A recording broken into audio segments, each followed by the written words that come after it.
Welcome to today's news. ஷிம்லாவில் அரசு மருத்துவமனையில் ஒரு மருத்துவர் நோயாளியை தாக்கும் வீடியோ வைரலானது. இந்த சம்பவம் பெரிய பரபரப்பை ஏற்படுத்தியதைத் தொடர்ந்து மருத்துவர் சஸ்பெண்ட் செய்யப்பட்டார். இந்தியாவில் நிறைவேற்றப்பட்ட சாந்தி மசோதாவை அமெரிக்கா வரவேற்றிருக்காங்க. இந்த மசோதா ஆற்றல் பாதுகாப்பு மற்றும் அமைதியான அணுசக்தி ஒத்துழைப்பை வலுப்படுத்தும் என அமெரிக்கா தெரிவிச்சிருக்காங்க. டிஎன்பிஎஸ்சி குரூப் 2 மற்றும் குரூப் 2A ஆரம்ப தேர்வு பிரிலிம்ஸ் முடிவுகள் வெளியிடப்பட்டுள்ளன.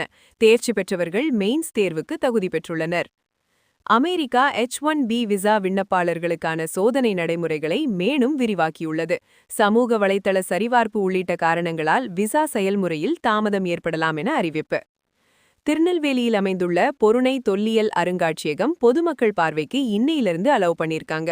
தமிழர்களின் பழமையான வரலாறு மற்றும் தொல்லியல் சான்றுகளை வெளிப்படுத்தும் முக்கிய இடமாக இது அமைந்துள்ளது.